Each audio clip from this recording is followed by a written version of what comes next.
be no executive session scheduled for this evening. I wanted to talk a little bit about recent weather-related events. So a big thank you to our staff and partner agencies for their efforts over the past week in response to various weather-related events.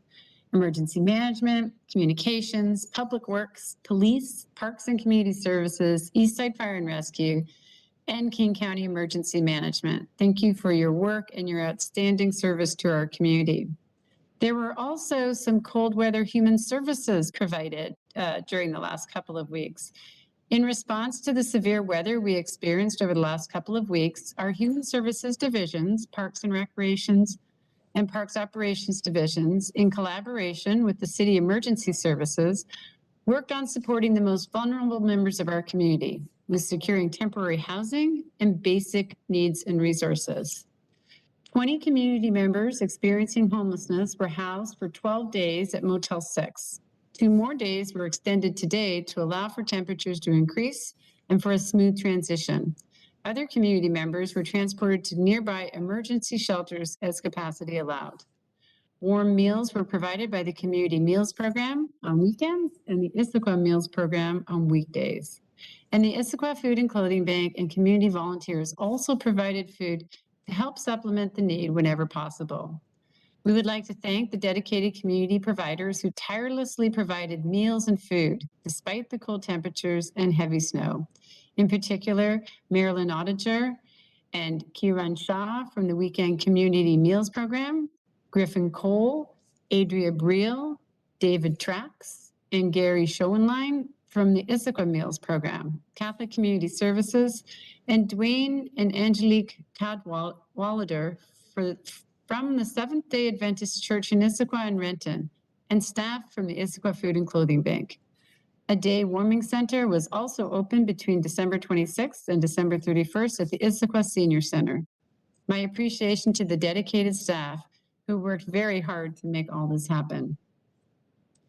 A note on our 2020 annual audit. The Washington State Auditor's Office recently presented the results of the city's 2020 financial statement, single and accountability audits during an exit conference which included myself, City Administrator Wally Bobkowitz, and City Council President Victoria Hunt.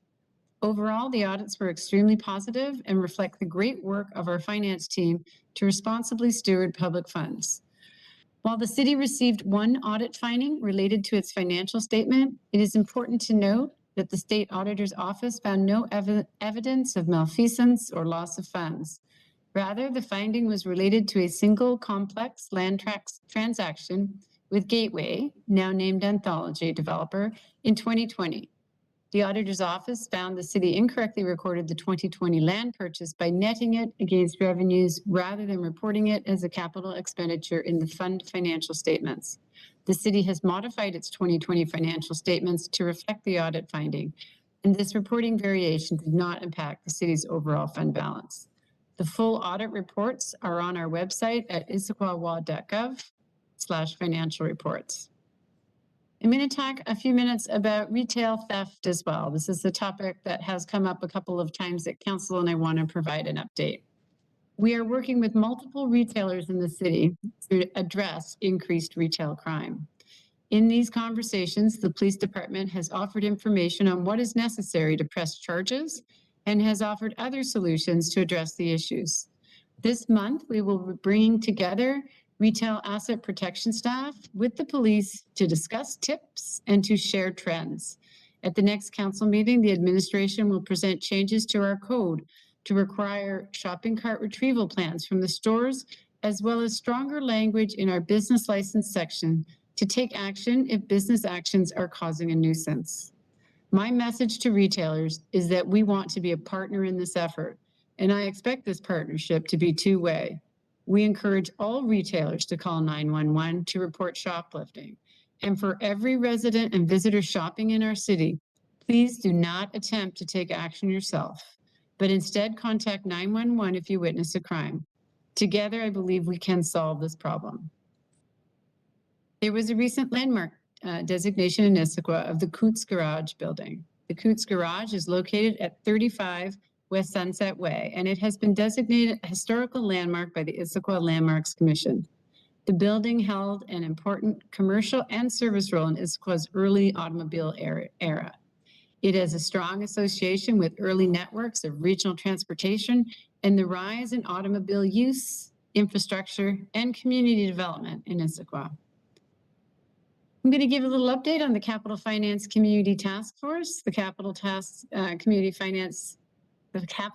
Community Task Force last met on December 7th to discuss infrastructure priorities across Issaquah's needs in transportation, parks and trails, and facilities.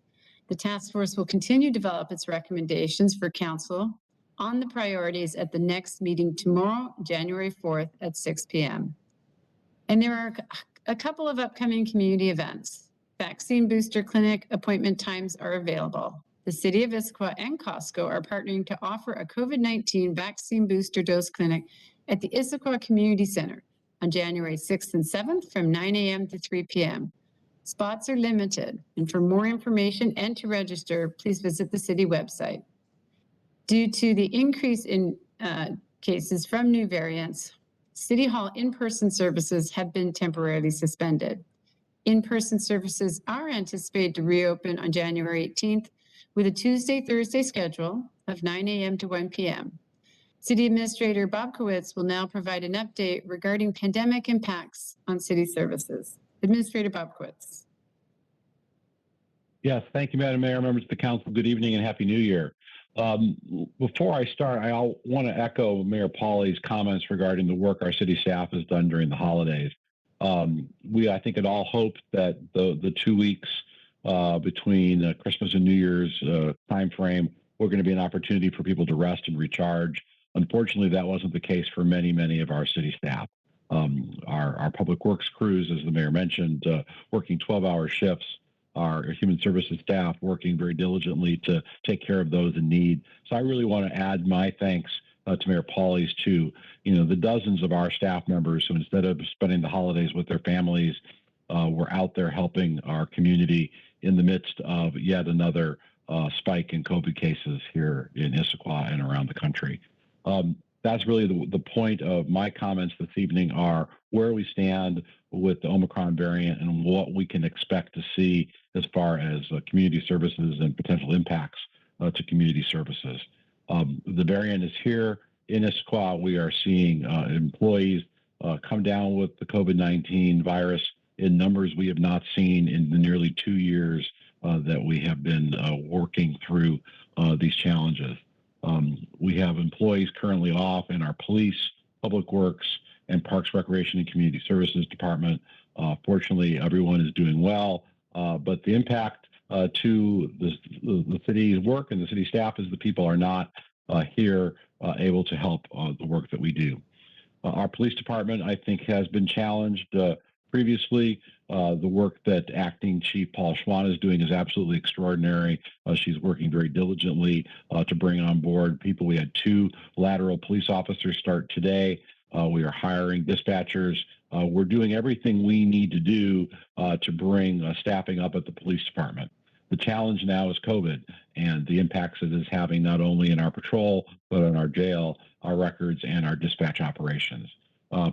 Chief Swan believes that the staff that we have working overtime will be able to keep our minimum staffing. But I want to give you, the city council, and the community a warning that this is a day-by-day thing. We are working very hard to manage as people are off for what's now 5 days if they've come down with the COVID-19 virus. So it's going to continue to be a work in progress, and we are committed to keeping the community safe, but it's a very tall order given what's going on with COVID.